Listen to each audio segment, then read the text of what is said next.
in the bottom left here of the triangle, right above it, actually. Yep, that. And the video settings. Oh, Alcam, there you are. All right. Oh, you're using the owl. Hey, Bonnie, just check in that. Can you hear us? Yes, ma'am. Are y'all in the maroon bells? Maybe there's You might need to do the same for the speaker. Yeah, it looks like. The split. I might have been for the microphone, but also on the speaker right below it. In the same Oh, option. same. Yeah. Okay. Speaker. Okay. All right, now I think everybody. Okay. Bonnie, can you hear us? Yes, ma'am. Perfect. Cindy, Alex, and I are all in the meeting together. And I believe Kara is going to join from. Okay.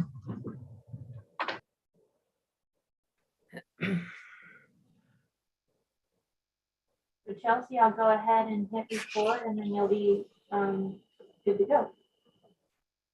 Excellent.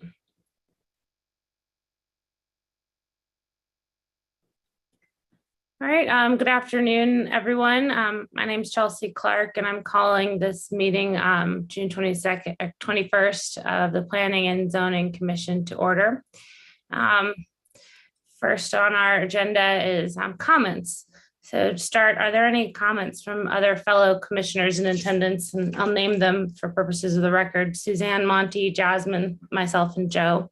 Would anyone like to make a comment unrelated to today's agenda? Monty has his hand up. Yes, Monty, how are you and what would you like to share with us? Oh, good. Yeah, so I was at this is items that's not included in our meeting tonight, right? Yes.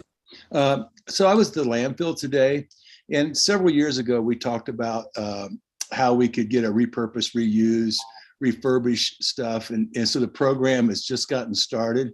And I got to say, it is going, there were so many people up there trying to collect things. We brought 1,000 square feet of insulation we're trying to give away.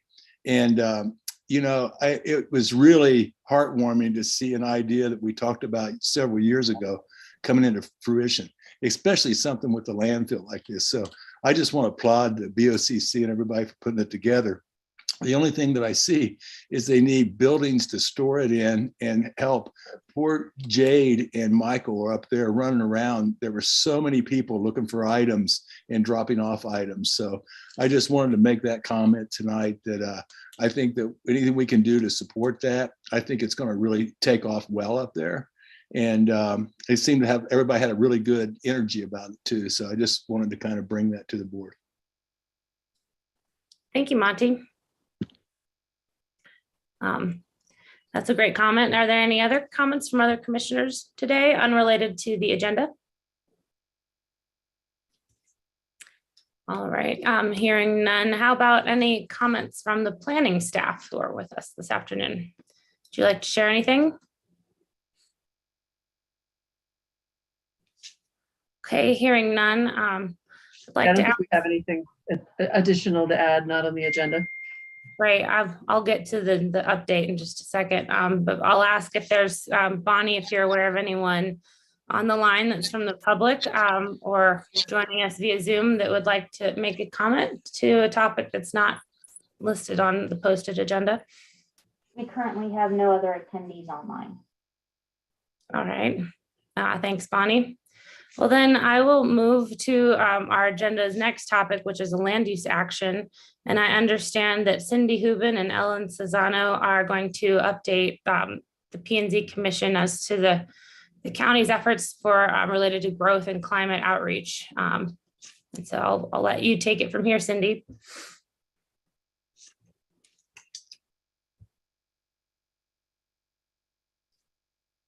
You might be muted or I can't hear you. She gets to start over again. I was the muter. Mute. Thank you, everybody. Can you hear me now? I'm going to mute myself, but yes, I can hear you well now. Okay. So thank you. Go ahead. Great. Well, good to see everybody. I am here with Ellen Sassano, Alex Sanchez, and Kara Silbernagel.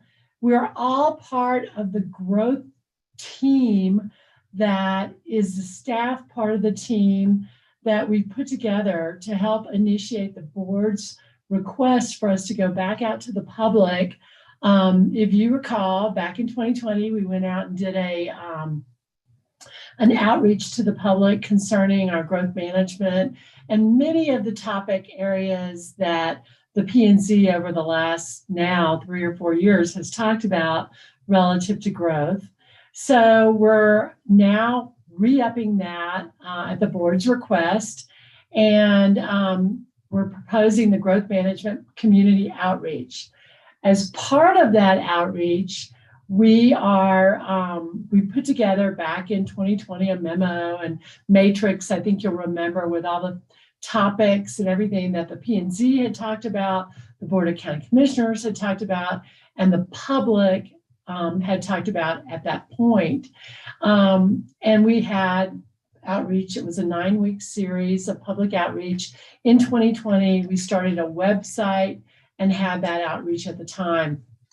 That website is still up on the community development website with a lot of the background data if you wanted to refer to any of that. And then it was the board's direction in 2020 to expand on data and various studies and create a new public outreach process. So since 2020, staff has gone out and we've created a bunch of data that I think that the P&Z and the board and the public are just going to love, which is our update to our greenhouse gas regional inventory, an embodied carbon report, which is basically based on construction in Pickens County and maintenance of homes in Pickens County, an economic analysis report that's not only Pickens County, but refers to the valley at large in terms of our influence on the valley and economics related to Pickens County activities. We've been continuing to update the master plans and have made great progress on that, as you know. And then the growth management process, we did a couple series with the board and had you, in part on those as well, if you have the time, which was our history session on growth management, and then a session on the current growth management process that we have with the board. So the board met in April of 2022 and gave us the charge to look at climate action and the impacts of growth. So here we go.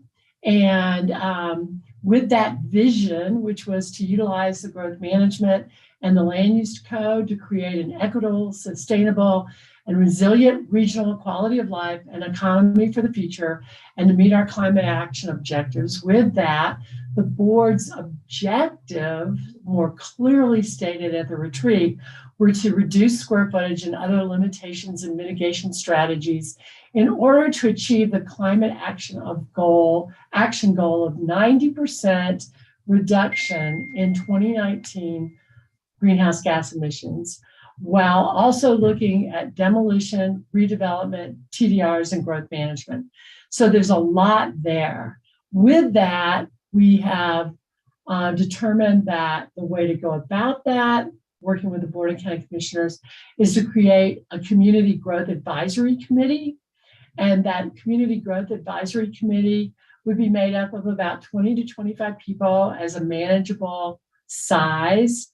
That would be the purpose of it, is to engage citizens from all different walks of life in the community and looking at the goals and objectives of the board. The output of the committee will be to recommend specific climate action and land use code direction for consideration by the P&Z and the Board of County Commissioners. So some of the interested groups, the titles, the headings that we've looked at in terms of outreach are listed here. I won't go through all of them, but they have the development community as it relates to building and land use planners and attorneys and real estate community. Then we also have all of the community as it relates to the property management, local environmental community, agriculture, and also trying to represent as much as possible more youth in the community. So we've taken a look at this broader section, and there's obviously more people that have applied. We've had, I think, about 50, close to 50 applicants to date. The application process closes on the 24th, which is Friday.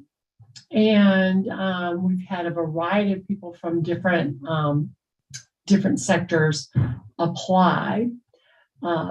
And so with that, the Board of County Commissioners basically has you, the P&Z, and the staff, and this Community Growth Advisory Committee to ultimately make recommendations to the Board of County Commissioners about any code amendments that might come about as a result of this community outreach process.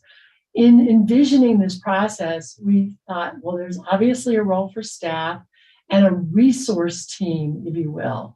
That resource team, subject matter experts, people from all of the subjects we just talked about with environmental, social, and economic backgrounds, as well as some of the more specific topic areas, maybe landfill, as Monty's talked about, and how that relates to demolition and the topics that we want to get into. As part of that resource team, we thought it would be helpful to have several members of the Planning and Zoning Commission, because you've been involved in this now for years. And we were thinking 3 members so that we don't create a quorum and get into those kinds of issues. So 3 members of the P&Z were asking for volunteers of 3 members who would like to sit on this committee, kind of as an outer circle to answer questions and provide any technical or any type of background or history or information that might be helpful at the request of the committee. We also feel that it's important for us throughout the process to keep the caucuses involved, to keep other community organizations involved, a broader public outreach from time to time relative to public open houses and public meetings. We felt like when we got into the downloading of the data that we have, we would open that up to the public in general and hopefully have lots of questions and feedback from the public at large, for not only the Community Advisory Committee to hear, but for the other resource part of the team to hear as well. So with that, Chelsea, what we're asking for tonight is for 3 of you to graciously volunteer.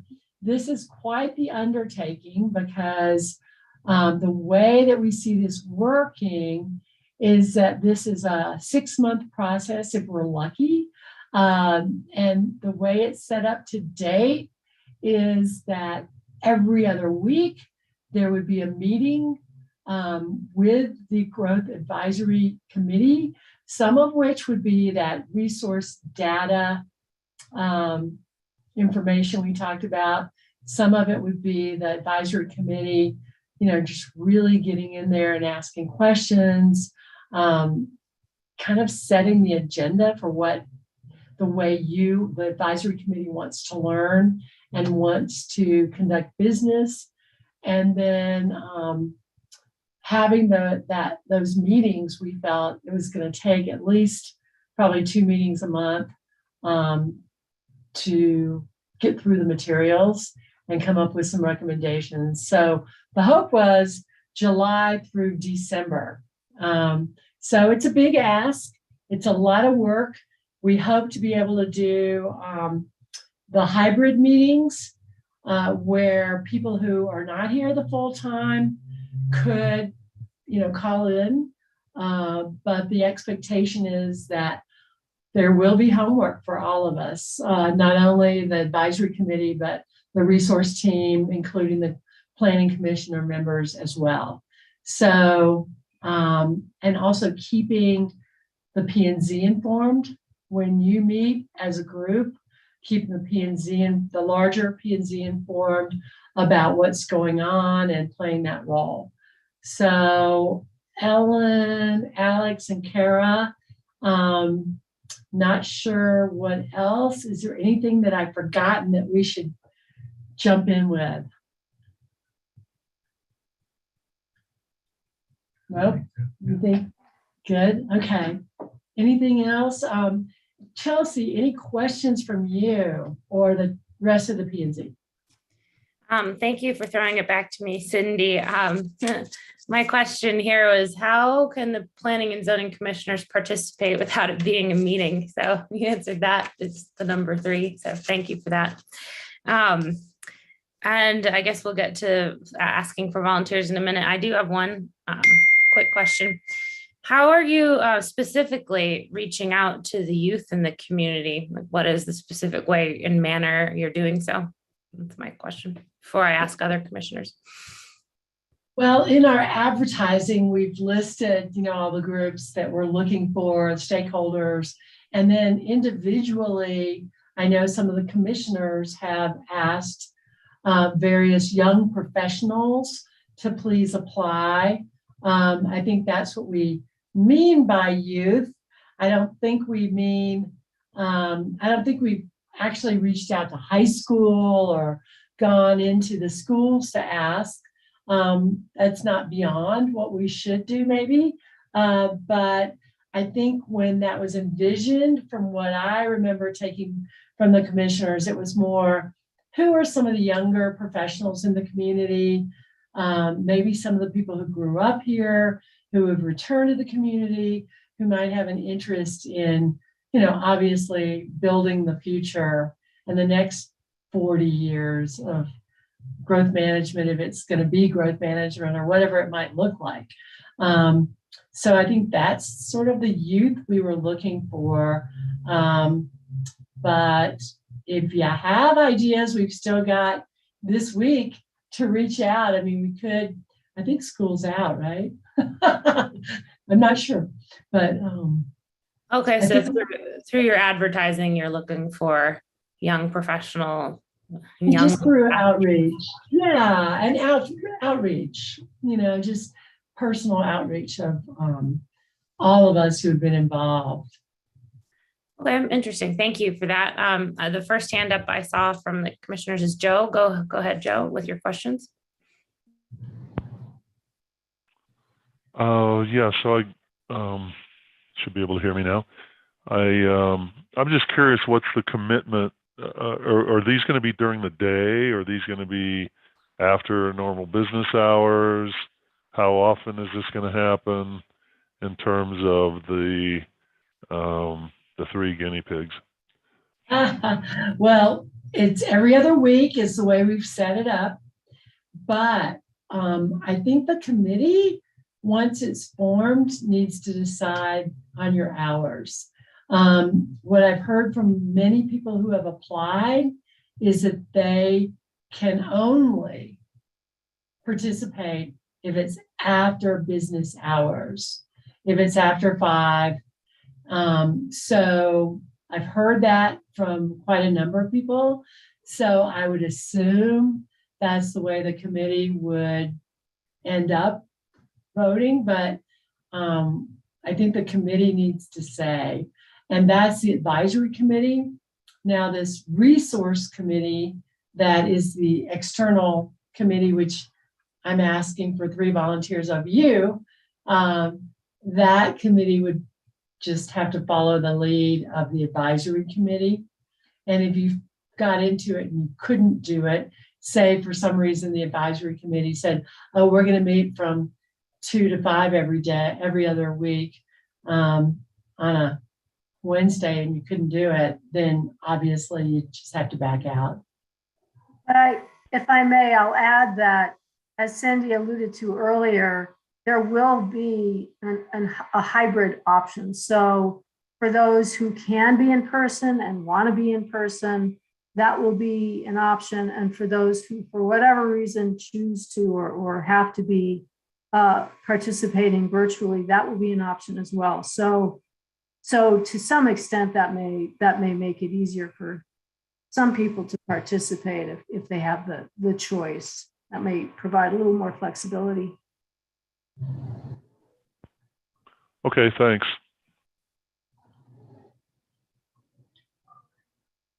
Thanks for that, Joe. Suzanne, you have your hand up. Would you like to ask a question? Go ahead. I would. Cindy, of the groups that you were hoping would provide, for the larger committee, the larger advisory committee, from all of those segments, how evenly have the applications come in from those various segments? Alex knows that better than anybody, so I'm going to turn it over to Alex. Yeah. So the only deficiency in applications that we've seen is kind of from the youth representation. We reviewed it last week and we got actually a pretty good representation from all the other groups. And I could pull up the groups if you'd like, but we've got contractors, architects, land use planners, attorneys, real estate, people working in the space of climate change, people who have experience with agriculture and land use. So we feel very good about that. We actually discussed last week where are the gaps, and really it was that youth representation was the only other item that we wanted to do a little more targeted advertising this week. Thank you. Jasmine or Monty, would you guys like to ask any questions of Cindy or Ellen or Alex about their presentation today or the volunteer commitment?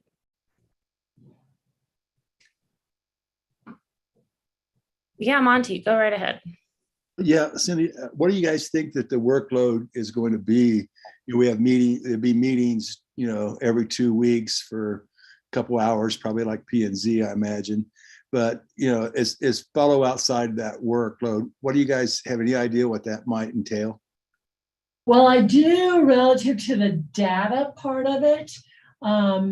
We, as you know, back in 2020, when we were gathering all the data together for that effort, we went through many of these topics that we'll be covering again.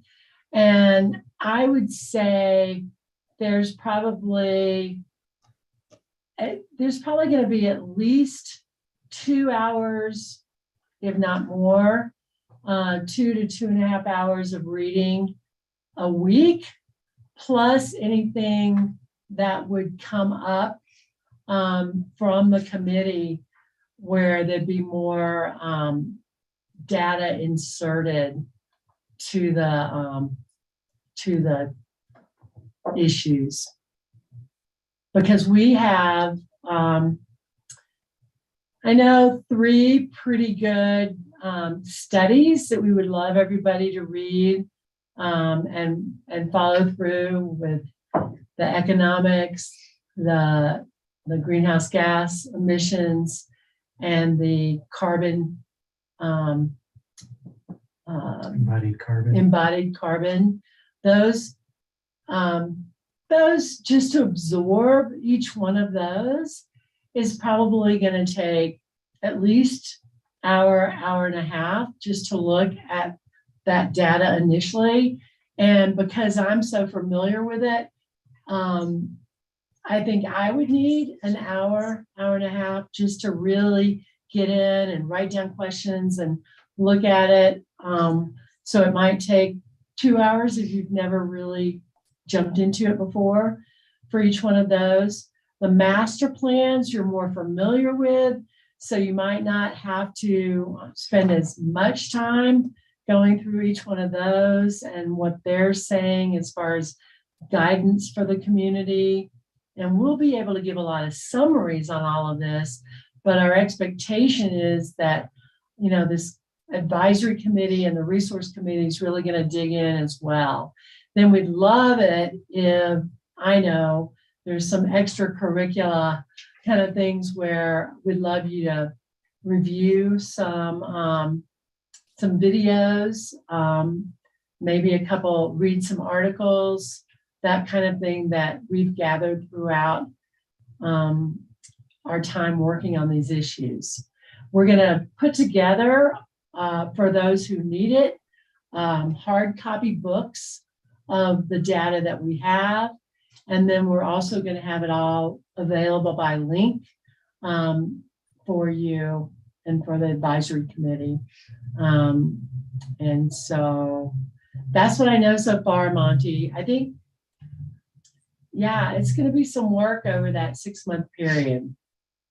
And if I may add, some of the time commitment will be dependent upon the resources and data that the Citizens or Community Advisory Committee asks us to provide. So that's a little bit of an unknown, but I'm anticipating having to do some background work as we get more into the discussions with the committee.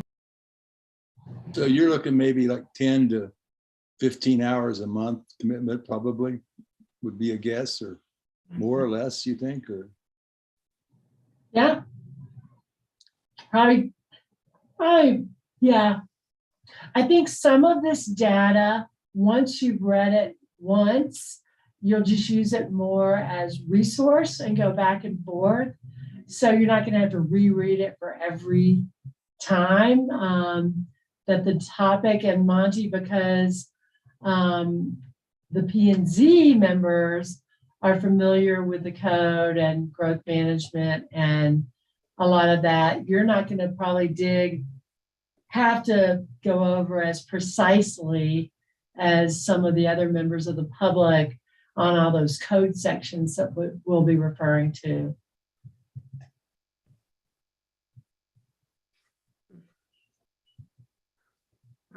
Cindy, when do you envision selecting the resource team following this presentation? Because I know 2 of our members are missing tonight, Zach and Jeffrey. So what's your we were hoping for volunteers tonight. We go to the Board of County Commissioners next week, and wanted to let them know that we had, what we envisioned with the resource team that we were hoping for tonight. I can tell you that in preparation for this meeting, not realizing initially that Jeffrey was going to be gone, we talked with him, and he is not interested in being on the resource team. So that eliminates him. And I can tell you that Zach was part of our embodied carbon study group when we asked questions of the home maintenance industry.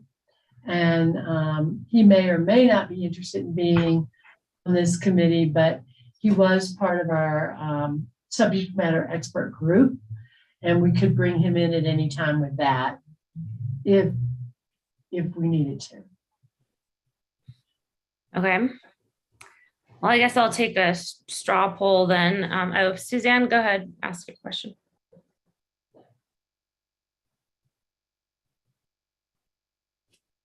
Cindy, did you all ever consider, it seems to me at first glance that that every P&Z member should know well all of what you're just talking about, a special group of P&Z members doing. And if that is so, have you all ever considered doing what we used to do, where you have caseload one time and then the next week, I mean, everybody agrees, that there's going to be essentially a weekly meeting. Half of it would be caseload and half of it would be these topics. So you're saying have the full P and Z attend all of these meetings as a full P and Z. I know it's asking everybody to double up on time, but did you all consider that even? Well, we did consider it with the board at their retreat. I think that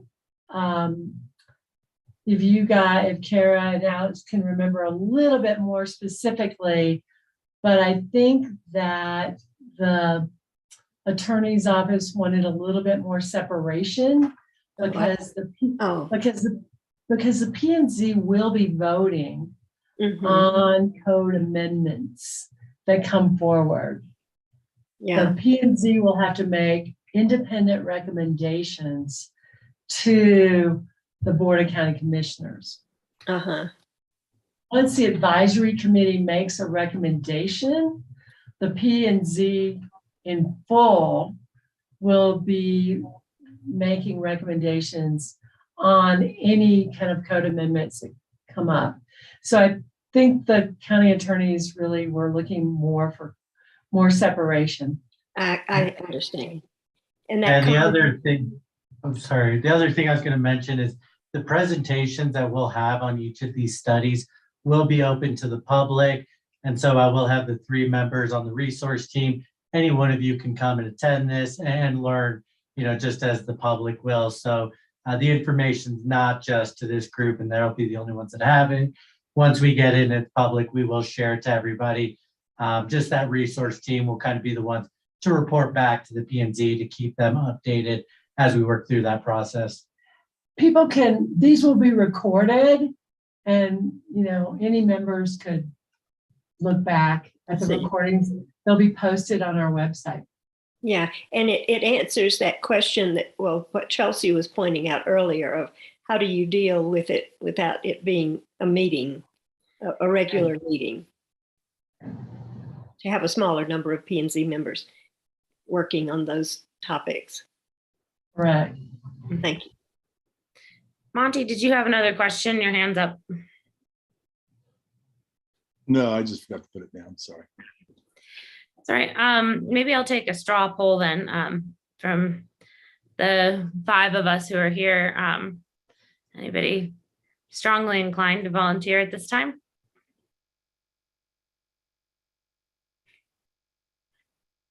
I see Joe's hand, Suzanne's hand.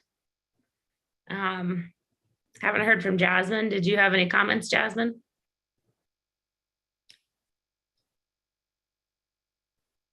Well, assuming that Zach has served his. I don't have any comments and I don't want to volunteer. Sorry. All right. That's fine. Thanks, Jasmine. All right. Well, I'll make the 3rd because I'm happy to learn more about this and participate. So Cindy, if you're looking for 3, it looks like you have Joe, myself, and Monty. Sounds like a great team. Thank you, guys. Yeah. Sorry, for the record, it's Suzanne, Joe, and myself. Okay. That sounds right, like Joe? a great group. Okay, cool. Did you need anything else from us in that regard on this topic today? I do not. Anybody else? I need a drink. after that volunteerism Or several? Yeah, yes. Well, thank you all. That's a heavy lift and really appreciate it. Thank you. Cool. All right. Sounds like you're doing a really good job, Cindy and Alex and Ellen. Thank you for giving us a preview of what's to come. And I'm sure we'll be reporting back a lot more as the year goes on that topic. Thanks all. Yeah, thank you. So the next thing on our agenda is opening a public hearing on a land use issue, Turnabout Ranch and their GMQS competition. This is a noticed public hearing, and it's going to be somewhat abbreviated tonight because I'll just preview for everyone in attendance that the staff memo and the staff presentation as to the applicants' adherence to the code is not prepared at this date. And so following our applicant's presentation tonight, we will look for a motion to continue this public hearing while leaving it open to a later date in July, our second meeting in July, where the staff will have the opportunity to make their presentation and we can go much more in depth with public comment and questions in regard to both the applicant's presentation and the staff's presentation. So for tonight, I know that and I believe that the applicant, and you can correct me if I'm wrong, Glenn, but I believe the applicant and the staff are in agreement with that calendar or that plan for presenting this information to the public. So with Chelsea- that, yeah, go. Excuse me, what is that date? Certain, is that July 19th. 19th? Okay, thank you. Sure. So with that, I know that Glenn Horn is here today, and I'll pitch it to Glenn, and he can pitch it to his colleagues that are also representatives here, because there's many here, and Jonathan perhaps for Turnabout Ranch, and we'll look forward to hearing what you presented. Thank you. And Chelsea, actually, I think we're going to have Leslie just do a quick kickoff introduction for you, and then sure. Glenn can jump in with his team. Sorry to catch you Right. off guard, Glenn. Psych. Leslie, I did read your memo, Leslie, so I guess I was already up to speed. But if you want to do our a quick intro, then yes, go right ahead, staff. Yeah. Well, as the memo said, the application is an amendment to the ranch is now called Turnabout Ranch, but the previous approvals were for Tybar Ranch.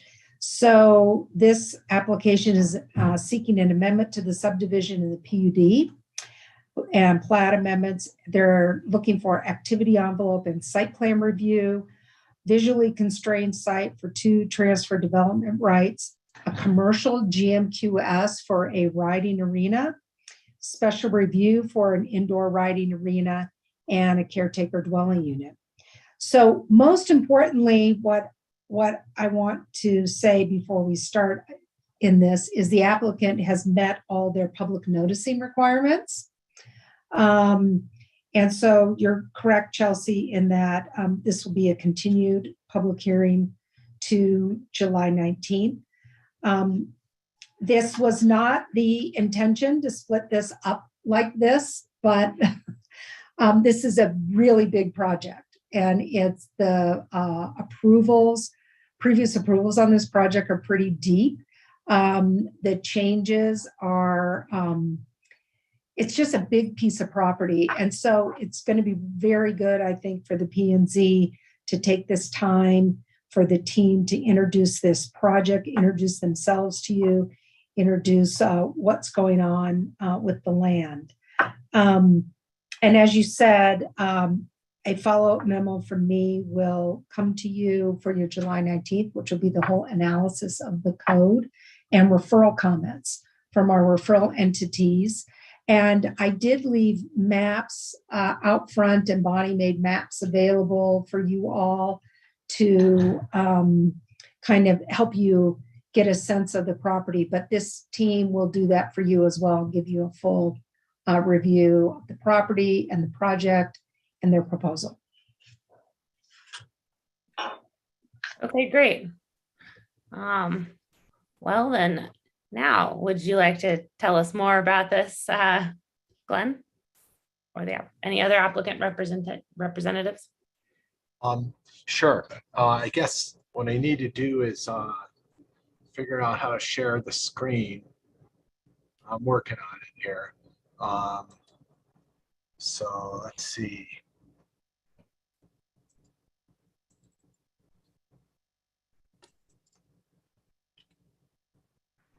Okay, so I got that down. Can everyone see that screen, or am I the only one? I can see it. Looks good. Okay, thank you. Land use. What we're going to split the presentation up a bit. I'm going to introduce the people that are going to be involved. First, we have Sarah Doran, and her husband, Brendan. Sarah is an equestrian, and Sarah's really going to be the one operating and working with the horses on the property. Her husband, Brendan Doran, is a guy who grew up in Routt County, and he's a rancher. He's a two-time Olympian ski jumper. And Brendan and Sarah bought the Tie Bar Ranch. Gosh, it was in the winter of, at the end of the winter of 2021. And I assisted them with checking out the property. And then we've been working on putting together a land use application to try to, I got to stop this phone from ringing. I don't know what's going on there. Sorry. Put together a land use application to try to convert what the Tie Bar Ranch was, which was basically a subdivision that was approved right around 2001, 2002, and convert it back to an operating ranch and horse farm. So the first, I also want to introduce the other members of our planning team. Heather Henry is here. She's a landscape architect with Connect One. And Heather is going to talk about the site plan for the equestrian operation in the barn. Andy Korber is the project architect, and Andy is with Land and Shelter, and she designed the barn and the indoor riding arena. Jonathan Losky is participating. Jonathan, as you know, is a wildlife biologist, and he addressed the wildlife concerns on the property. So the first slide that's here talks about what the land use requests are.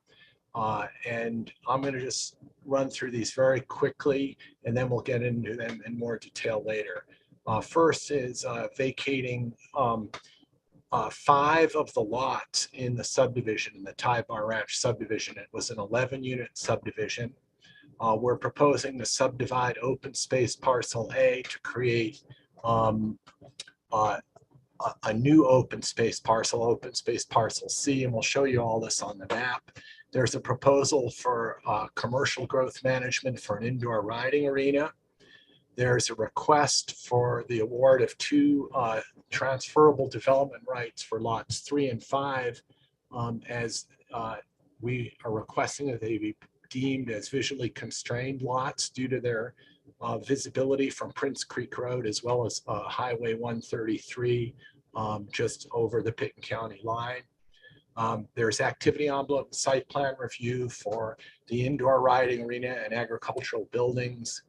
A new barn and employee dwelling unit to be developed on open space parcel B. Improve the existing lower pasture and Angus Lane to serve the indoor riding arena and barns. Planting some trees on open space parcel B on the ridge above the lower pasture. A PUD amendment to permit an indoor riding arena in the hidden meadow on open space parcel A, and special review for the indoor riding arena. So let me orient you as to where this property is. It's up Prince Creek. It's a 62 acre ranch. It's about 2 miles from Highway 133, which is just off the screen here, but this is Highway 133. This is Prince Creek Road that approaches the ranch, and this outlines the ranch property. It butts up against the Bureau of Land Management property here at the base of the crown. Cypress is at the bottom of the screen.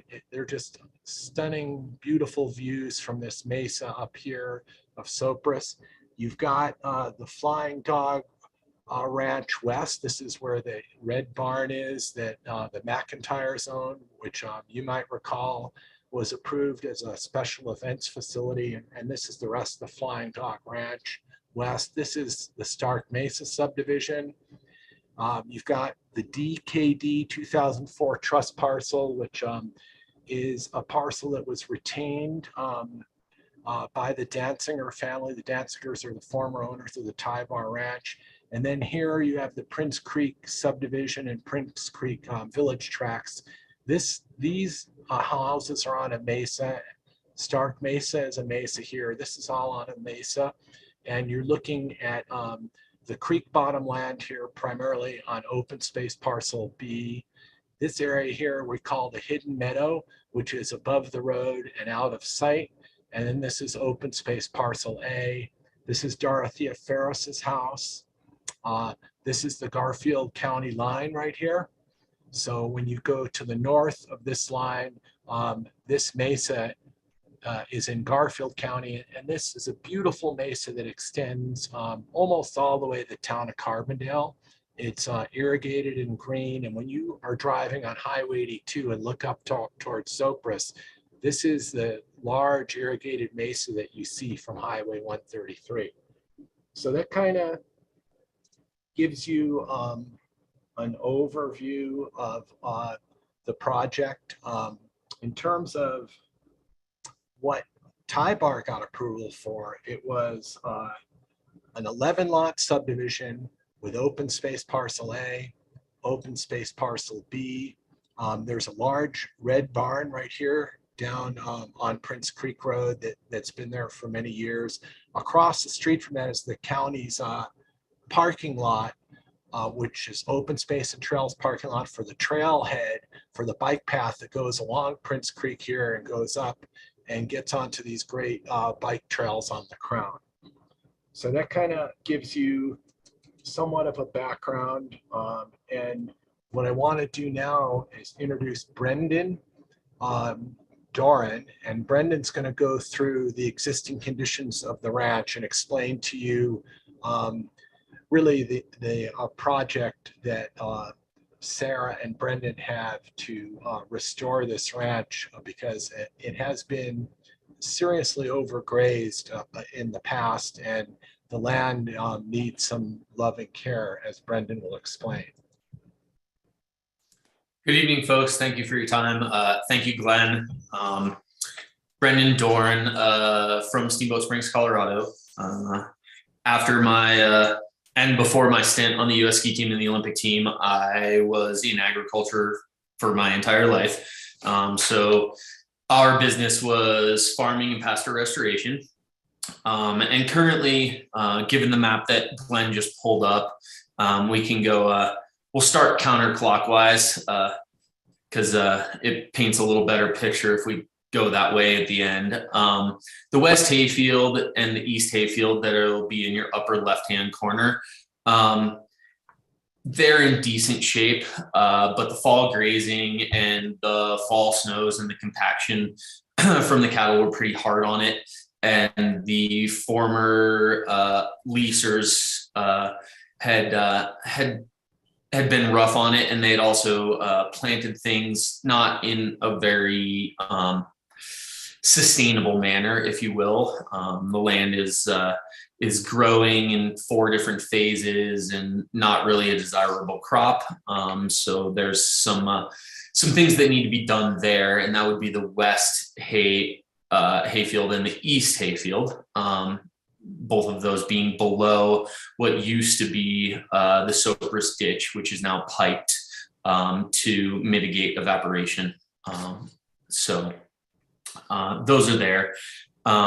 We'll move to the east or to the right of your screen in the upper meadows. Those 2 upper meadows, those do have irrigation piped to them and are significant to, that meadow is significant to wildlife. And it's a complete weed patch. There's nothing left. It was overgrazed, it was compacted, and it needs a complete reboot. And yeah, there's the first day we looked at this ranch, the real estate agent drove us all the way to that east border, the black line on your furthest right-hand side of your screen.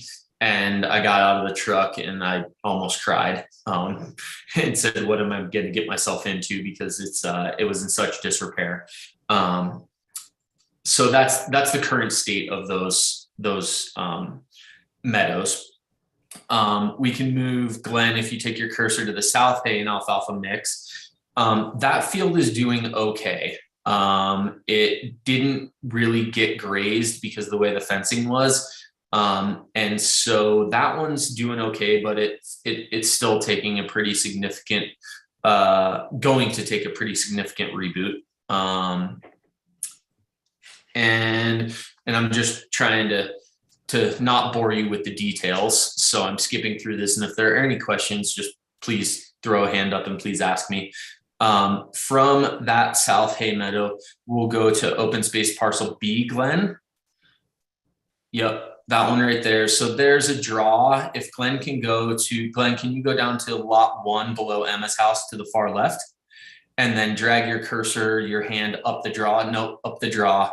Right. Yeah, that's the road. Go down halfway. Yeah. So basically just to the south of where Glenn's cursor is, that draw that goes the whole way, has a little bit of water that comes through it every once in a while, but not significantly. And all of those fields were overgrazed, compacted, extremely weedy, and currently in good conscience, I could never put a piece of livestock on them. Moving forward, Glenn, let's go to the juniper forest, please. Emma Danziger lost her husband in 2003, and she did absolutely the best she could with what she had to deal with. Unfortunately, this ranch became a revolving door of agricultural leasers. And this whole forest, when you're calving out cows to have them in a south-facing hillside where they can get the sun and the calves can get warmed up in the springtime, is absolutely crucial. They all stayed too long. When we came to look at the ranch, there were 350 pairs. So that's 700 cows.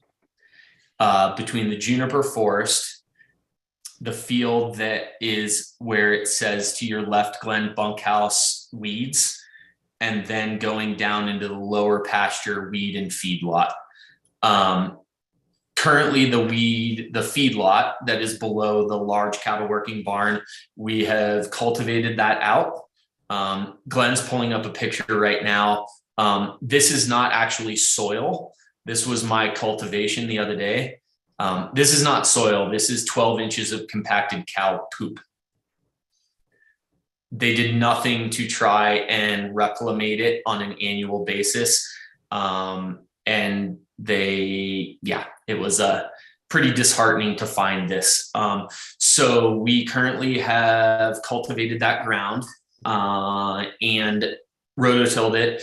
And we will be currently leaving the irrigation in the west and east hay fields on for another day and a half. And then when we turn the irrigation on those property or those portions of the ranch off, we have reseeded that lower area, and we will be setting out our irrigation sprinklers to reclimate that lower feedlot area and bring back the grasses. We had a soil analysis done last fall, and we have 2,000 pounds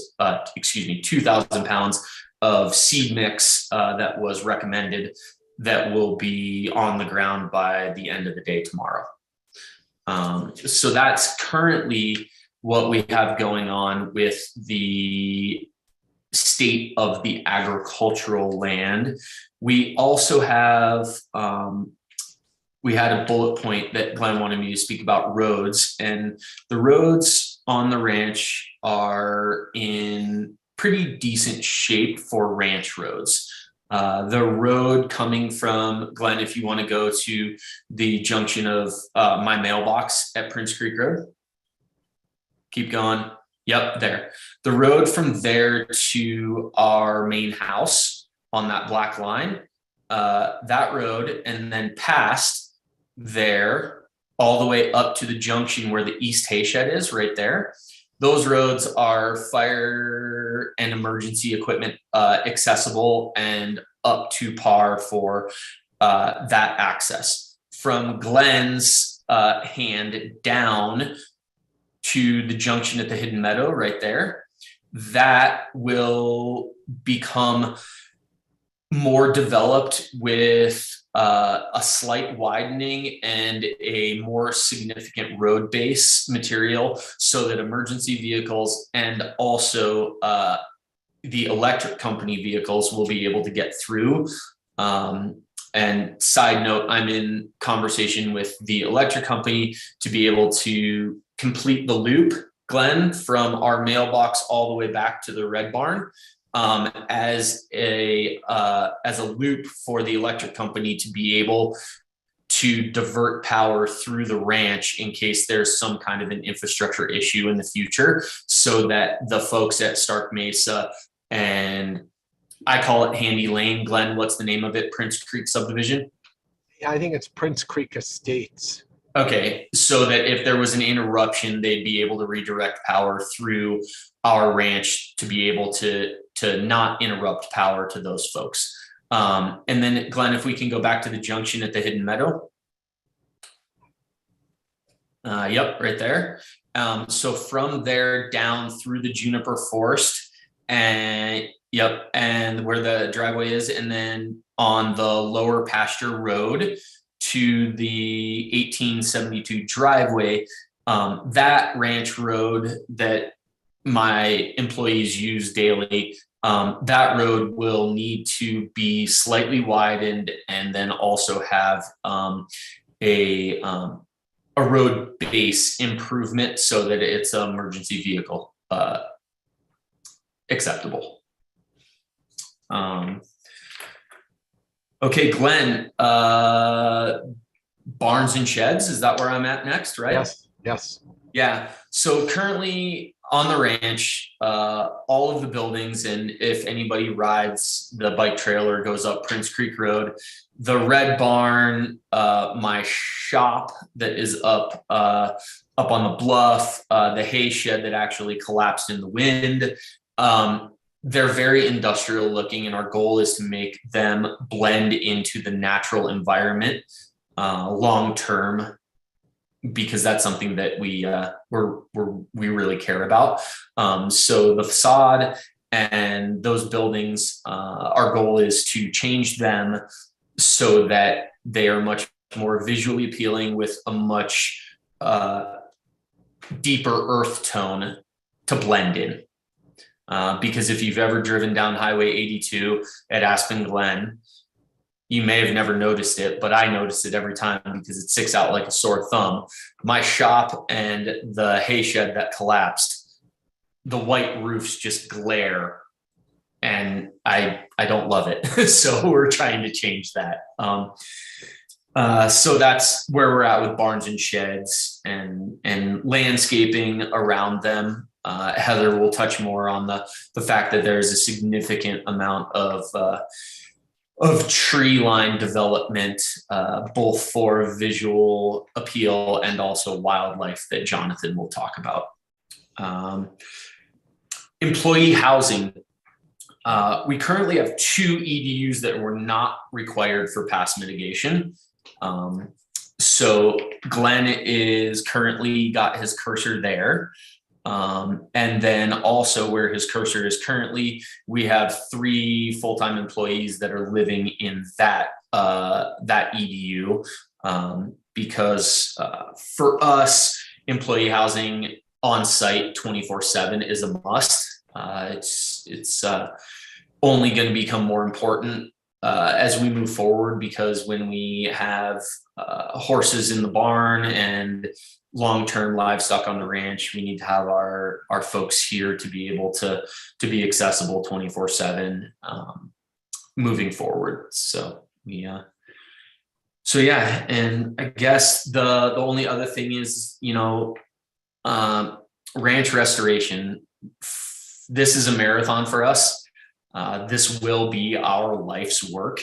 And it being a long-term process, with planning and zoning and the Pickens County Board of Commissioners, I think that with our vision and our expertise and our passion for it, it becomes a long-term project that will be a planning and zoning feather in the cap, if you will, when we get it all done.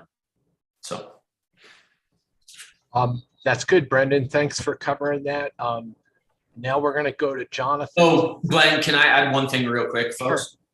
Sure. We didn't touch on this earlier, but I've been in significant conversation with the Bureau of Land Management, and you had touched on the fact that we border the Crown. We actually own a 2,300 acre grazing lease that we retained in purchase with the Bureau of Land Management. And currently, because we don't have livestock and because the BLM land was also very overgrazed and abused, for lack of a better term, we're in conversation with the BLM representative to do some significant reclamation on the BLM.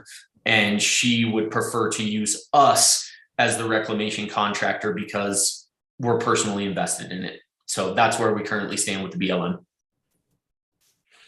Okay, thanks, Brendan. Jonathan Loski's going to talk about wildlife next. And Jonathan, are you there? Just go for it. I'm here. Hi, everybody. This property is mapped and more or less field verified by Colorado Parks and Wildlife and as well as the work I've done on the ranch as mule deer and elk winter range. There's some areas at the lower end that aren't actively used as winter range, but most of it is in fact winter range. But more important than that is the winter concentration area that occupies the easternmost portion of the ranch. And you could see that that's that light blue horizontal stripes that are at the eastern end of the property, more or less coinciding with the Mount Sopris ditch and then up onto the Crown and the BLM land. This winter concentration area occupies both portions of the uppermost irrigated fields on the ranch, which Brendan addressed, as well as some native sagebrush and pinyon juniper areas down at the sort of southeast end of the property. It's important to note that the proposed facility is not within the winter concentration area. Both John Groves from CPW and I walked the property, and we agreed that the area where the footprint of the facility is only within winter range and summer range. Summer range for deer, winter range for deer and elk. The application is proposing to eliminate a number of lots, including 7, 8, and 9, which you see, Glenn pointed out, but 7 and 8 are adjacent to that pinyon juniper forest that Brendan was discussing, and the draw that goes up along the southern border of the property, which is actually which is used as a wildlife movement corridor, both seasonally and as a daily movement area, particularly for deer. Lot 9 more or less encompasses the proposed facility. In my opinion, well, let me back up a little bit. When CPW first visited the property with me and Sarah and Brendan, John had requested that the facility be moved as far to the west as possible, and the applicants did so. It originally was further up in the Hidden Meadow area, which Glenn described, but it's been moved closer to the road. And John also asked that all of the access to that facility come from the west, that none of it comes around to the east side. So by doing so, and the applicants made modifications to the access and the structure so that the building itself will act as a screen between the winter concentration area to the east and the human activity on the west side of the ranch. As Brendan described also, there is a fair amount of naturally occurring trees and shrubs, pinyon junipers and other plants on the southern side of the property that provide screening between that southern leg of the winter concentration area and the human activity, but that will be substantially augmented by additional screening so that there will be year-round vegetational screening between the areas of human activity and the winter concentration area. Now, I think many of you are aware of the concept of zones of influence that extend out from areas of residential areas. So imagine if there were separate houses built on lots 7, 8, and 9, you know, whatever size, 4,000 to 5,000 square foot homes, each with separate ownership, families, dogs, etc., especially with the Prince Creek Trail system adjacent to the ranch. The potential zones of disturbance that are going to extend out from each of those are going to substantially negatively affect the winter concentration area and its integrity, as opposed to one facility that is going to have limited use and where that the winter access to the property to the facility is going to be limited to that west side. By doing so, again, the zone of influence of that one facility is going to result in less direct and indirect loss of winter concentration area for deer and elk. And in fact, I would argue it would have very minimal it wouldn't have any direct loss of habitat, but result in minimal indirect loss of habitat. The other major component of this application that is a tremendous benefit to wildlife is the proposed conservation easement. And the proposed conservation easement essentially is going to occupy where I have labeled open space parcel C.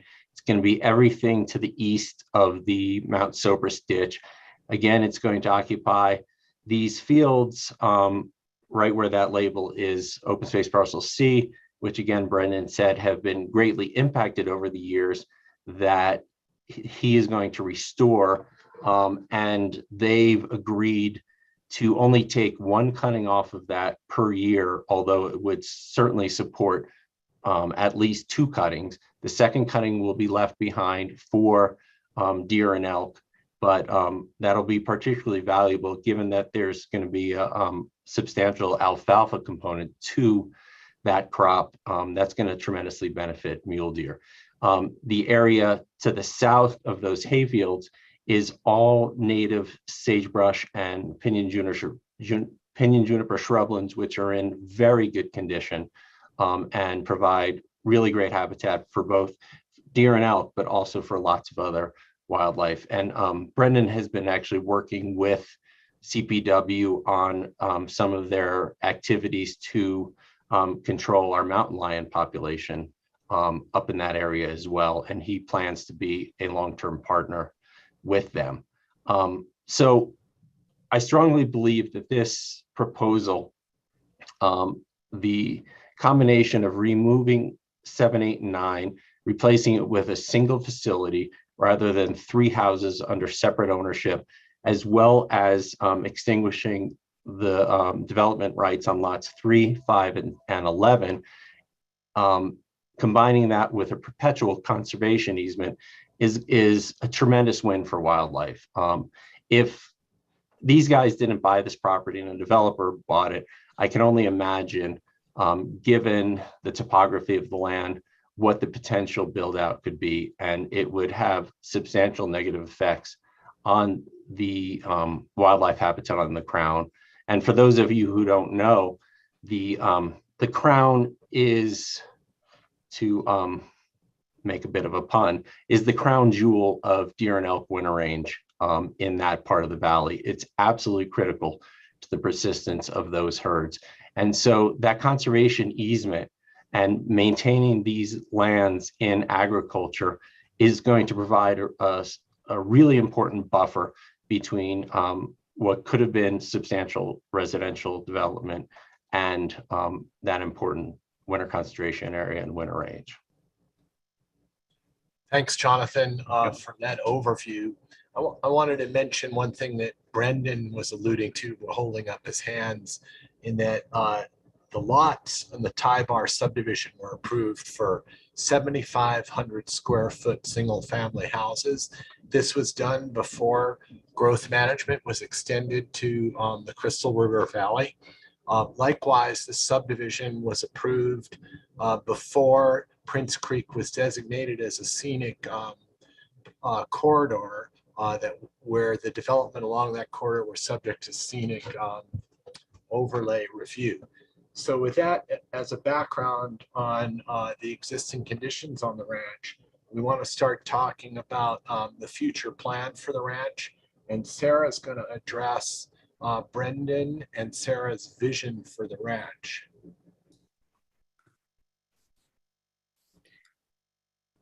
Thank you, Glenn. Hi, everybody. So Glenn has the slide up about with some bullet points about our vision. So the first one is, as you've heard described, the land needs an enormous amount of restoration. It'll take a long time. It's very important to us, and we've begun a little bit in the ways that we can so far, including what Brendan described, as well as some goat grazing for weed mitigation, and that's going to take a lot of cycles of that. We're committed to doing it in as eco-friendly a way as we possibly can to get this land back to thriving, restoring the fields, soil, vegetation, planting more trees. The fencing is all going to need to be replaced, which in itself is an enormous project, with wildlife friendly fencing ultimately. The second bullet point is the reason for our application, the horse facility for natural lifemanship work. So I'll tell you a little bit about that.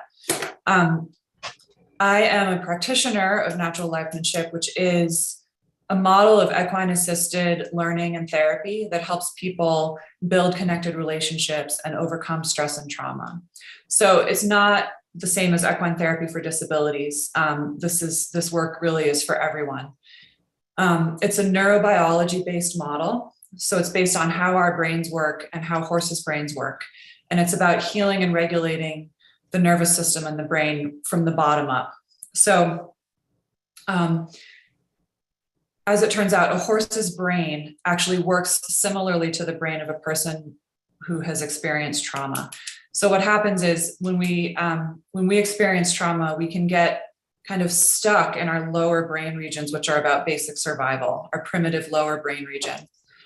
They can get kind of muscled up and take over in a lot of ways that cause problems. Horses' brains are naturally built that way. So if you think about a horse in the wild, basically survival is a horse's main skill. In herd life, only the lead mare needs to do much thinking. So horses just naturally have a much smaller neocortex, the thinking brain, than humans do. So but the basis of this work is that brains have plasticity. We can form new pathways and develop new connections in the brain. And that's the healing work that needs to happen to really heal trauma. And horses' brains actually can develop in this way as well when you work with them in an intentional manner. But the work, it's really not just for people with severe trauma. It helps everyone. It develops self-regulation, self-awareness, and skills for building healthy relationships. It builds connection with self and others. And people who do the work often find that it really has a ripple effect outward. It benefits everyone around them. It's a principle-based model. So the principles that you learn in building a connected relationship with the horse translate to all other relationships in your life with people and animals. And it's great, for example, like for parenting. People find it very helpful. Which we're gonna need. Yes, we're expecting our first. You can't see that, but we're expecting our first child soon.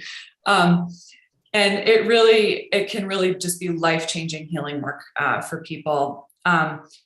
And it also has benefits for horsemanship. We call it connected horsemanship. So one thing that sets natural life-manship apart from other models of equine assisted therapy is we believe that true healing can't happen at the expense of another. So we don't see the horse as a tool or a metaphor. We see the horse as a real living being with whom you can form a real relationship. And the well-being of the horse is central to the model. So the work benefits people and horses simultaneously. My background with horses is that I was a Grand Prix show jumping rider. I competed at the top levels of the sport. And then I've been in the breeding business for many years, both with jumpers as well as Western reining horses with my business partners. And I've spent a lot of time developing young horses. And I've really found, as I've gotten into the natural life-manship work, that it really helps horses become more trainable and able to have better relationships with humans because it develops the horse's brain as well in an intentional way. And so I offer it to clients in both of those contexts, the healing work as well as connected horsemanship. And Glenn, if you want to just show, we have a couple of photos of what the work can look like. So when we're working in the round pen with a horse, when we're asking the horse for connection, some of what we're doing is asking the horse to follow us. And when you get that connection with the horse, it really is, it's a pretty amazing feeling. So I just wanted to give you a glimpse of some of what it can look like. And then Glenn, we can go back to that other slide. Great. So you'll see in the application that we mentioned a future retreat barn on lot 11. So that's a different application, but we've described it to give you a sense of it. So the idea is that we could serve the local community, of course, with the natural life-manship work. And then we also would have a place where people could come and stay for a few days, individuals or small groups, to do the natural life-manship work. I'm also a meditation teacher, mindfulness meditation. And so retreats would involve natural life-manship, meditation, and then also time to enjoy the natural environment of the ranch. This would be a barn-style building with a gathering space and then a small number of guest rooms, and it would not be in continuous operation. It would just be for when we had somebody coming on retreat. The next point, sustainable agriculture. Brendan talked about his background. We're primarily producing hay. We're committed to doing everything in a sustainable way, not using any chemicals, all that kind of thing. We really want to bring this land back to thriving and keep it that way. So as Brendan said, it involves a lot of work on the pastures, certain amount of work on the hay fields, on an ongoing basis to get them really back to thriving. And then we won't have any cattle grazing here for at least 3 years. The land really needs to rest. And then if we do have any cattle in the future, it'll be a small number that the land can very easily sustain. And then the final point, community outreach. So Glenn mentioned Brendan's Olympic background, and he is also a ski pro and trainer for Aspen Skiing Company. He's really an amazing teacher, great with everyone of all levels, and loves teaching kids. So part of what we'd like to do is have some programs with local schools so that they could have field trips for kids to come out here and learn about growing crops, growing food, working on the land, caring for animals. We're both very passionate about the importance of connection with the land and nature, and we both feel it's just really crucial for health and well-being. So we'd love to be able to offer that to young people in the community. So Okay, that's thanks. the vision. Yeah. That's the general vision. Now I'm going to talk about the future land use plan.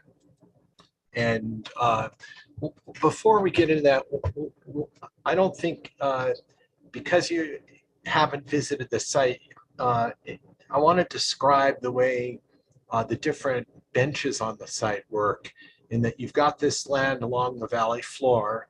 And as you know, across the way, there's a mesa where you have Stark Mesa, and then down here is where the Prince Creek estates are.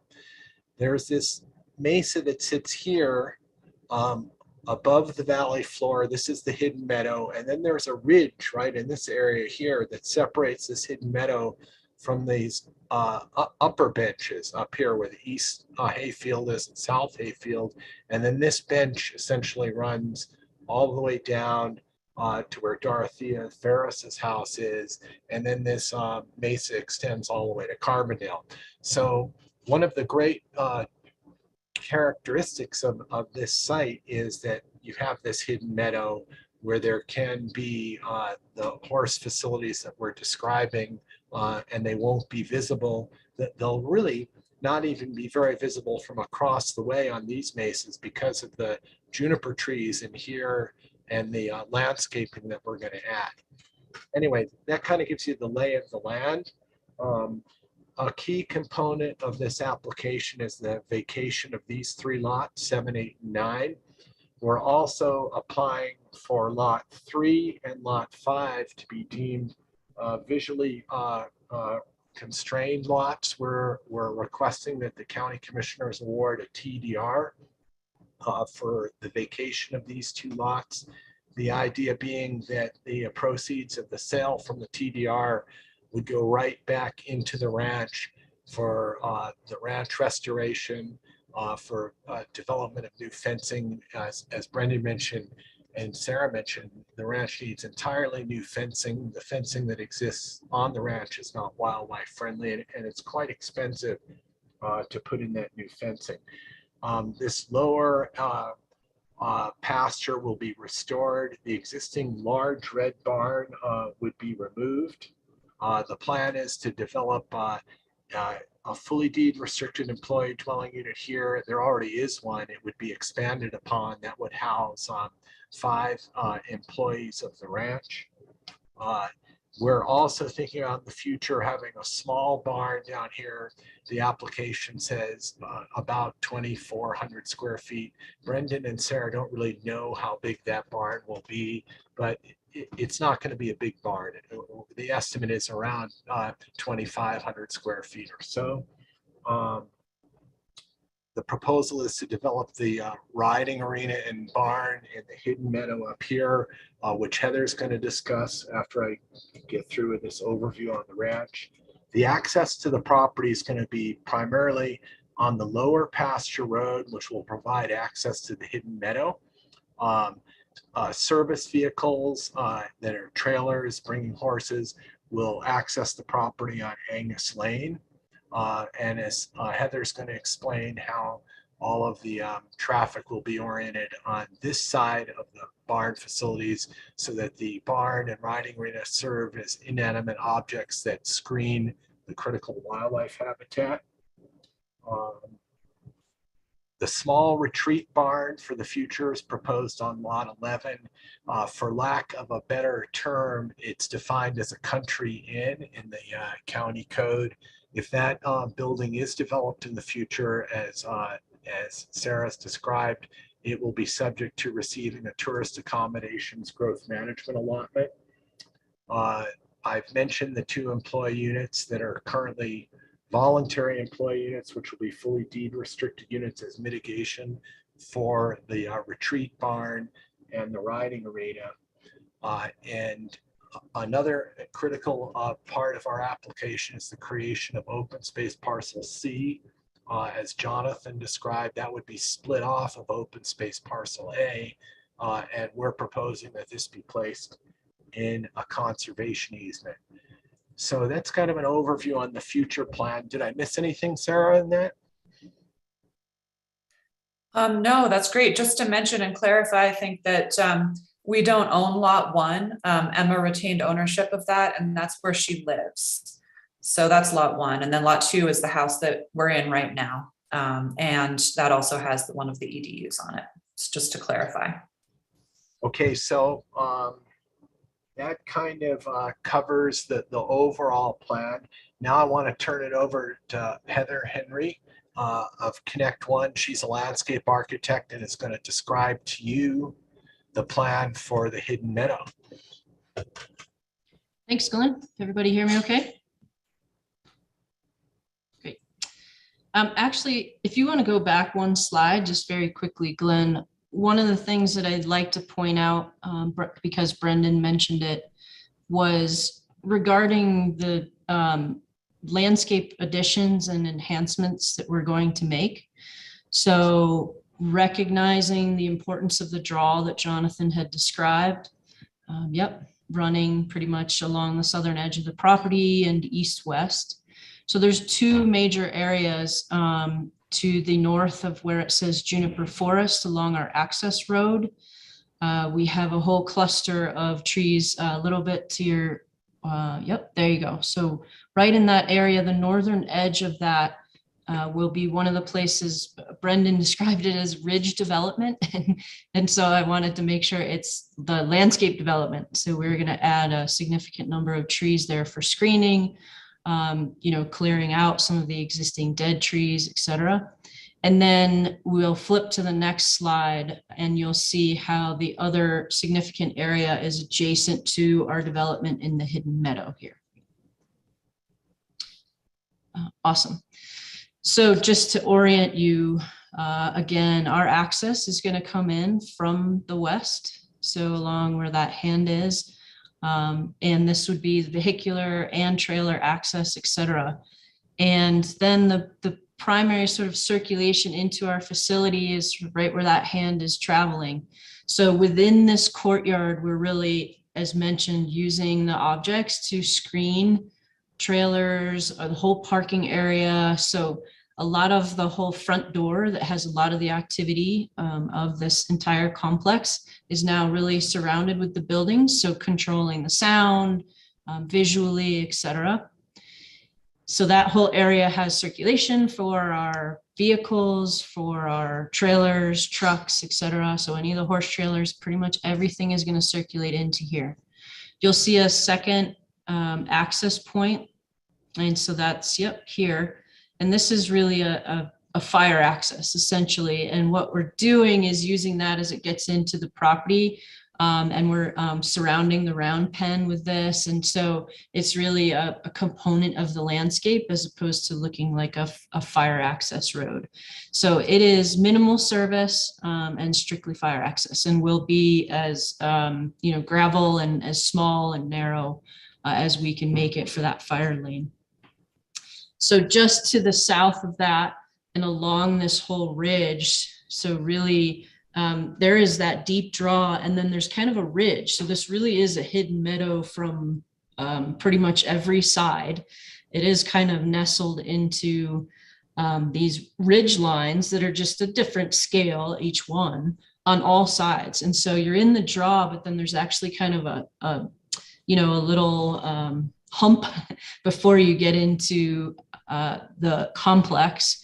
And so we're going to utilize that to again, do some landscape screening. So just to the south of this fire road would be another place where we're really enhancing the landscape, bringing in screening. And this is both for wildlife as well as all of the neighbors, being able to kind of see trees, etc. And none of these buildings. It's going to be great.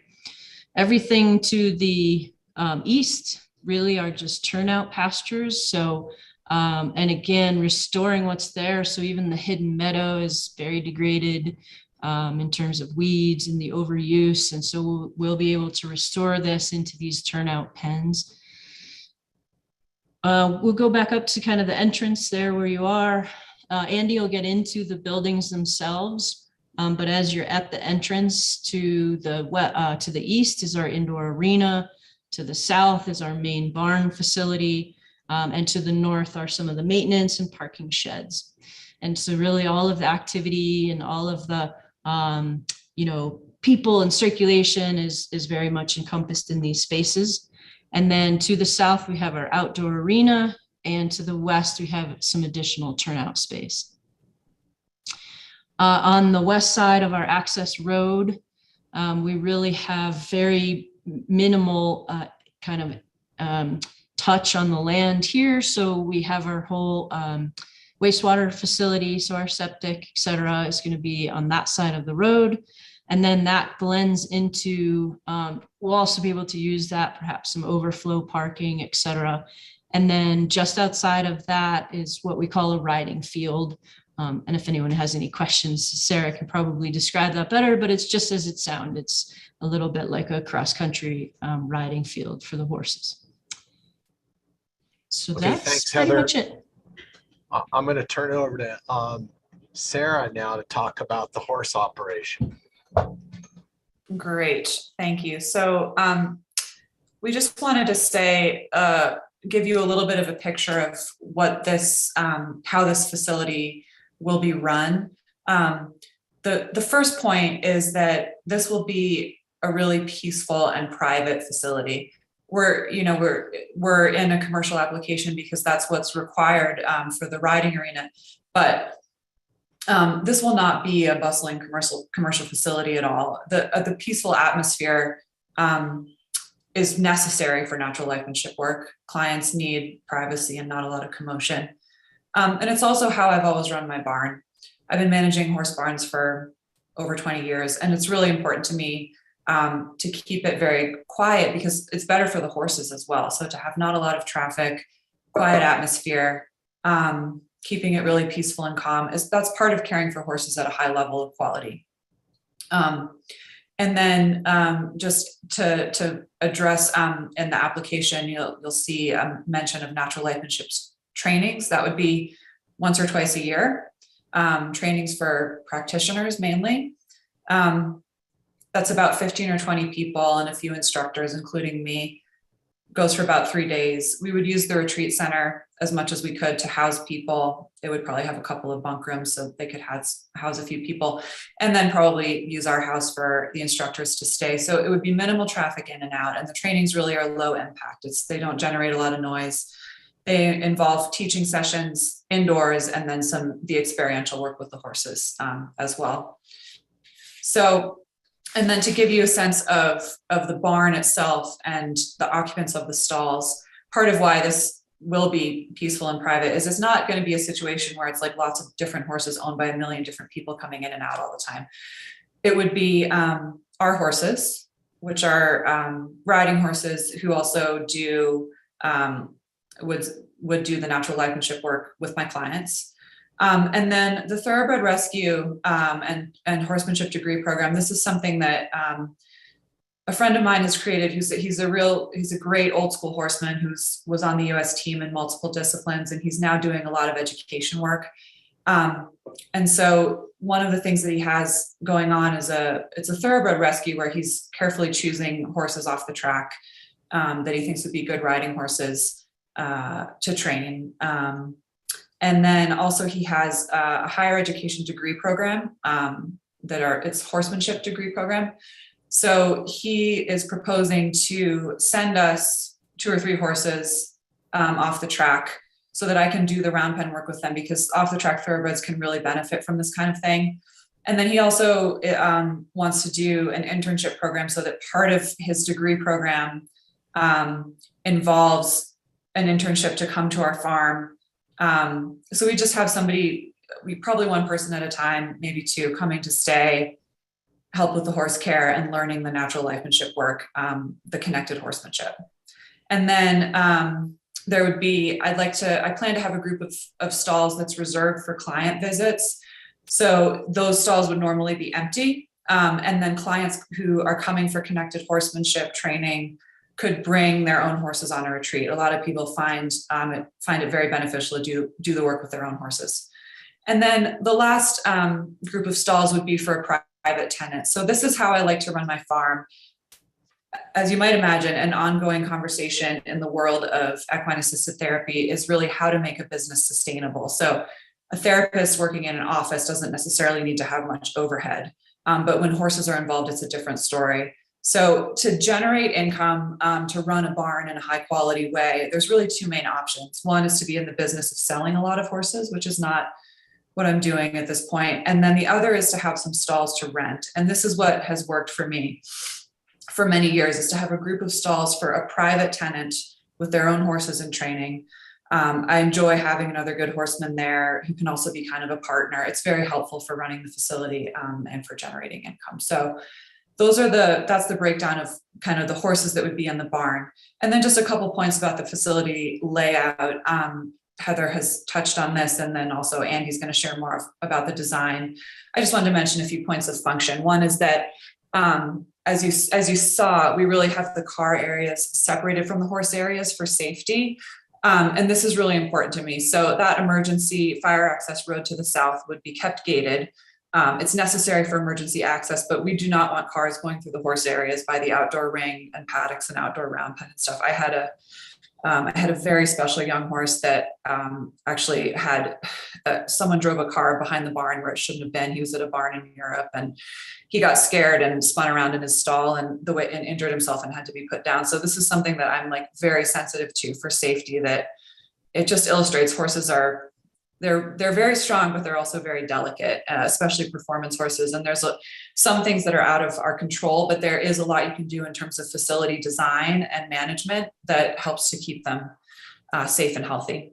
And then just very briefly, another point is in the detail of the barn, that having the designated storage and work areas, that's really part of running a barn well, to have those designated areas for all the equipment and for the grooming, bathing, and caring for horses, because otherwise all that stuff ends up happening in the barn aisle, which is problematic both for circulation and for safety. And then finally, you'll see that all of the stalls are positioned so that to have windows. So having the windows for good ventilation and light is also really important to me. You see, when you provide that kind of stabling, you really see a noticeable difference in the horse's demeanor and well-being. So the horses like the view of Sopris just as much as we do. That as well.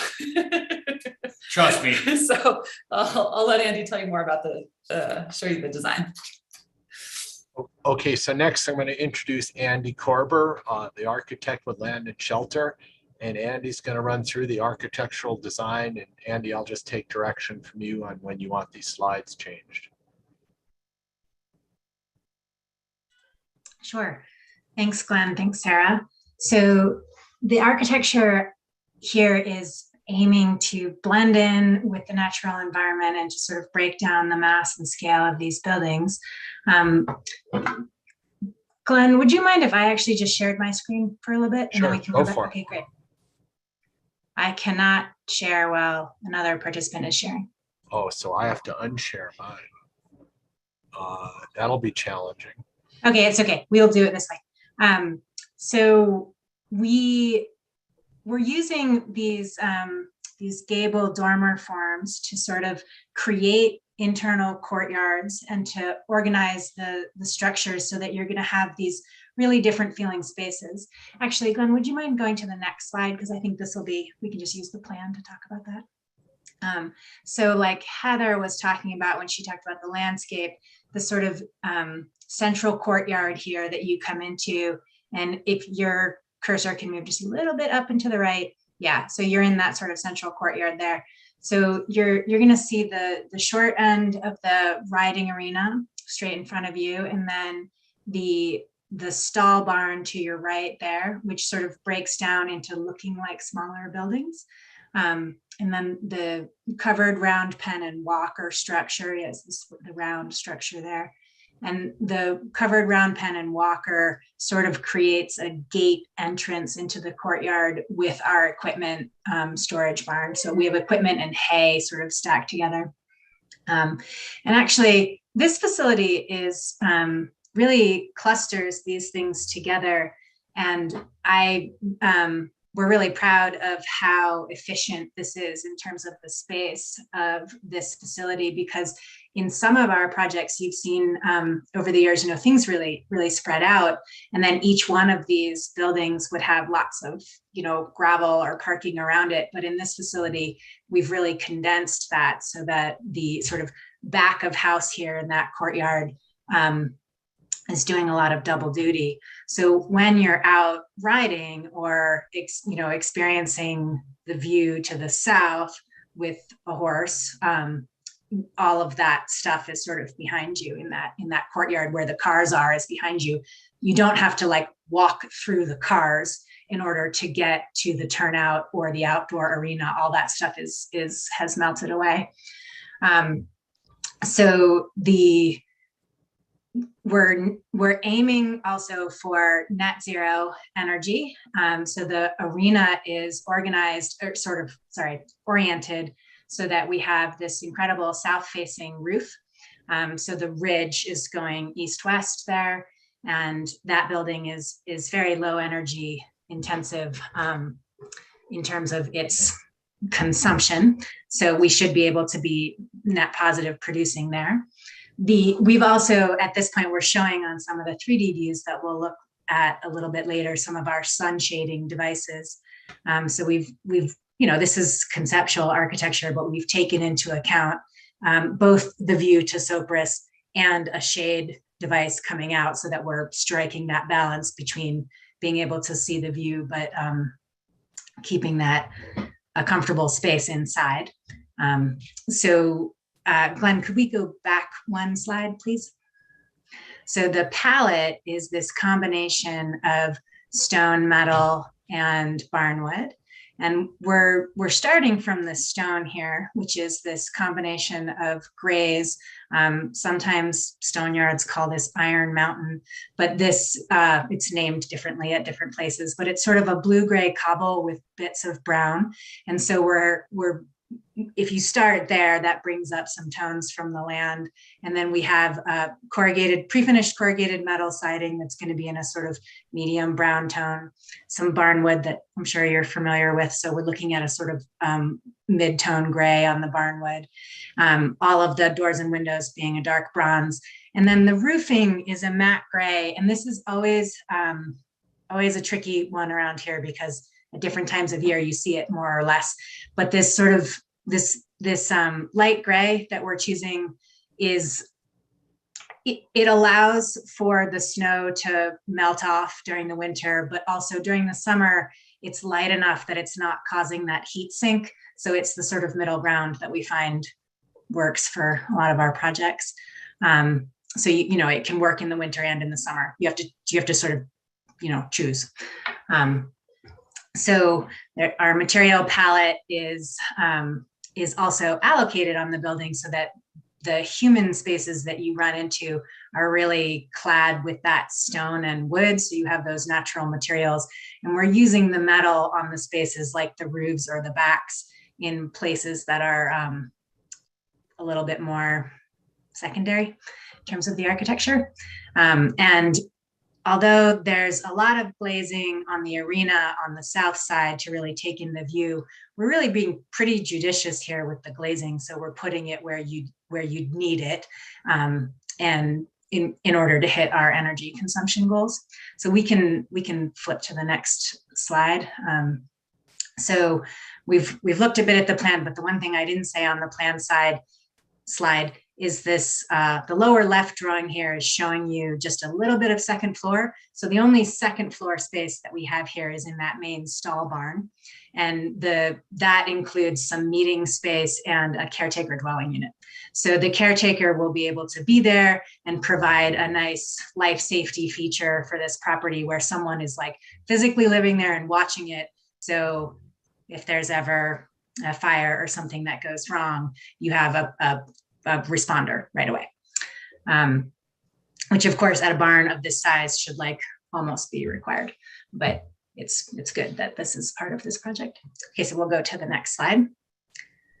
So this is the arena structure, and the arena, this is the 20,000 square feet indoor riding arena that is the subject that creates the growth management quota system, commercial growth management quota system request. And this structure is pretty simple. It's a big open riding space inside. There's a little viewing room off one end. So on the top of the screen here, you're seeing that viewing room, where Glenn's cursor is right now. That's the viewing room popping out.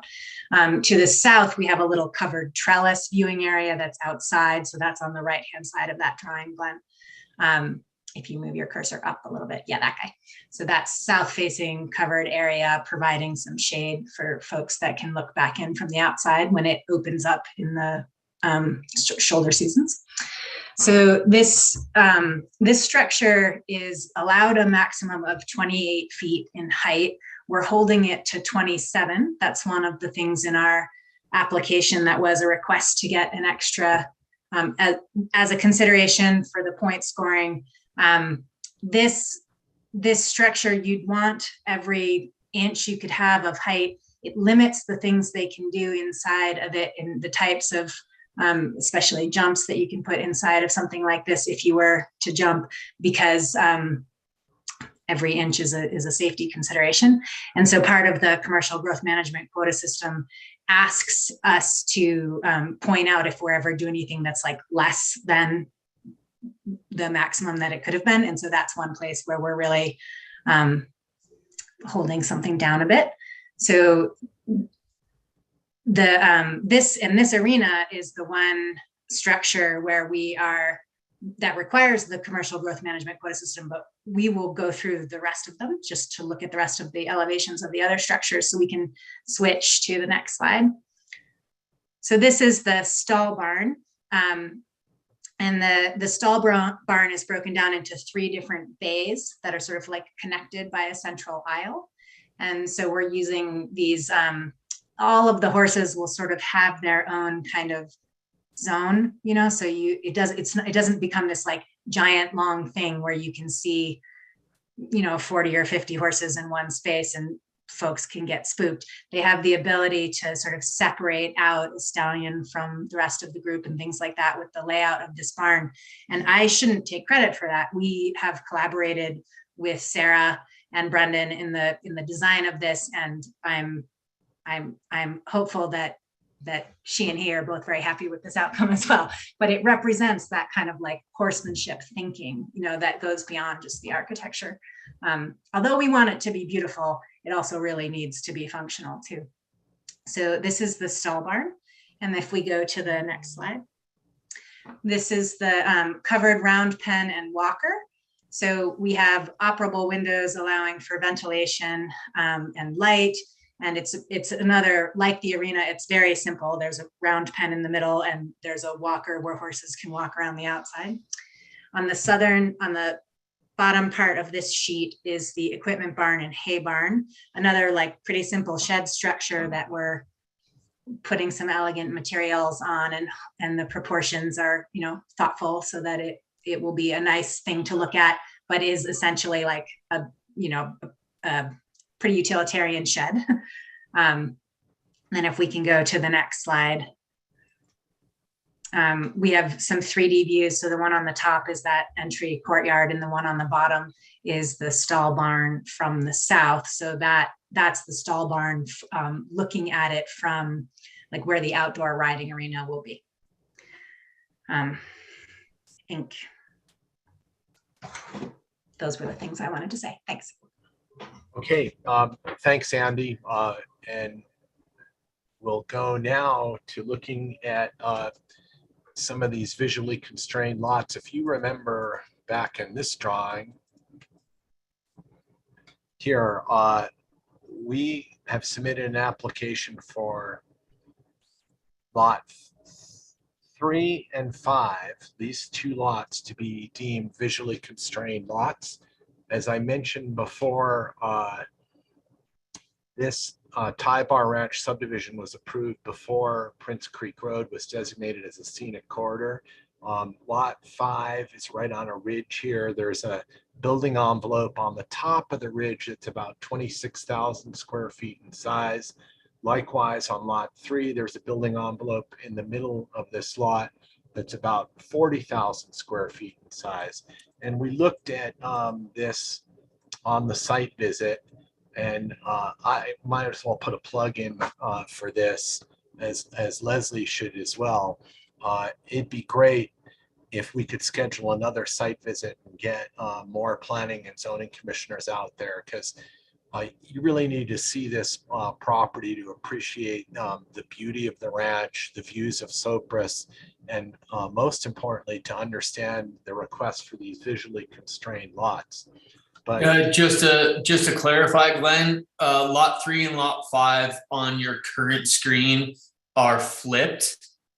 Oh yeah, they are. That's not labeled properly. Thanks. Yeah. So anyways, I just wanted to point that out so that we didn't have any confusion there. Yeah, it's inconsistent with the last drawing. I didn't notice that mistake, so we'll correct that. So anyway, And just so Chelsea and the other and everyone knows, like, you can see the white roof of the hay shed. Glenn, can you put your cursor on the hay shed? And then the shop. And those are those roofs that you can see all the way from north of Aspen Glen when Highway 82 straightens out. okay, so I'm going to go through these slides very quickly because you really need to see this, but these are where the story poles were placed on lot 5. It says lot 3. And these were where the story poles were placed on lot 3, where it says lot 5 there. And these are the views of the lot on the ridge right here as taken from these locations on Prince Creek Road. And you can just make out the story poles up here on the ridge. Here's a blow up of it. The building envelope sits right on the ridge.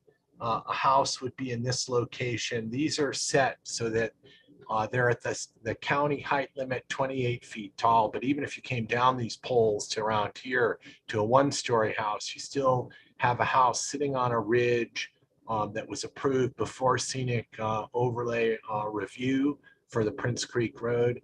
And they would break the silhouette of the sky beyond the house, which violates the code. Here's a blow up of those poles. And here's a shot towards lot 3, which is labeled with lot 5. And this is taken right here is the McIntyre's Flying Dog West Ranch. And these are some shots that are taken of story poles up there. You can barely see the poles here from Prince Creek Road, but when you blow it up, you can see that's what the story poles were look at. And interesting enough, if Brendan and Cody were standing here when we did this, they broke the ridge line, and they're both about 6 feet tall. Here's another shot. This is taken from Prince Creek Road, and you see the blow up of a story pole that simulates a 28-foot house. And then there's this issue about the view from Highway 133. These poles are hard to spot, and I didn't go with Leslie to take a look at these poles, but this is a section of 133 that's in Pickens County, and you can see this house right here, and there are story poles right behind it on lot 3. And there you can see those story poles when we blow them up, so that you would see this house, which would really function as an extension of the existing house here to the left from Highway 133 in Pickens County. So we've applied for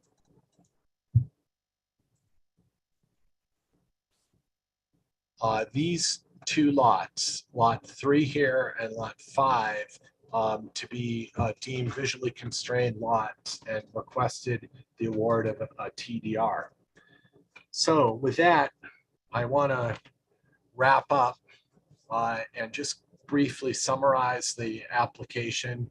It is to vacate 5 residential lots approved for houses, each of those lots containing a house that could be as large as 7,500 square feet in size.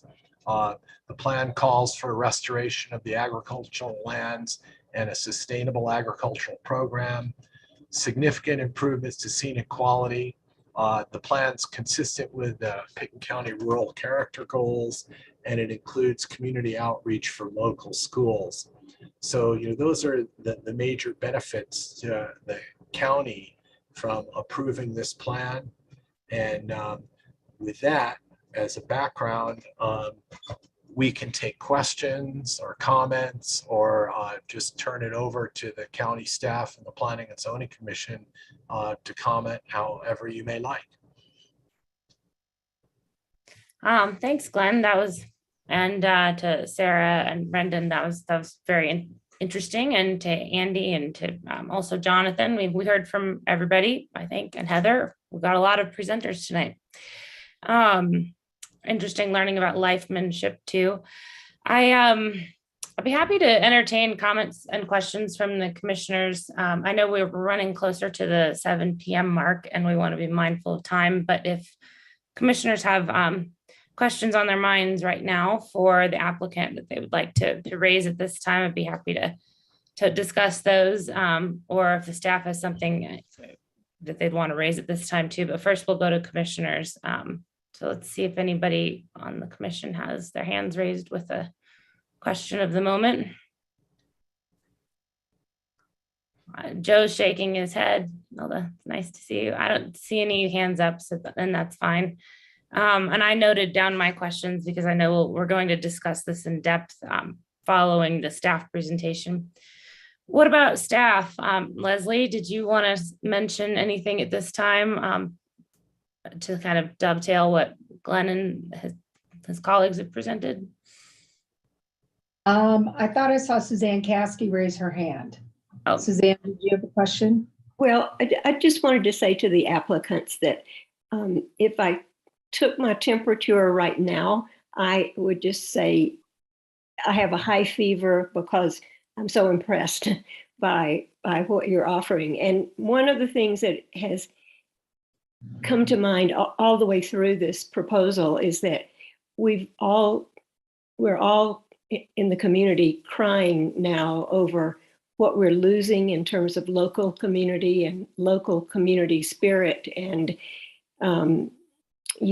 all of that. And this just made me think there's hope. Well, Thank you. Thank you very much. Sarah and I both were raised in very small communities. My small community produced more Olympic athletes than any other community in the entire world. But Aspen had more to offer to me, and that's why we're coming here. And I am so passionate about agriculture that I have a chance here. You know, this is the last piece of property in Pitkin County that can be truly agricultural. Mm-hmm. There's nothing left. Yeah, gosh. Thank you, Miss. Thank you. Sorry, I missed you there, Suzanne. Leslie, did you want to say anything?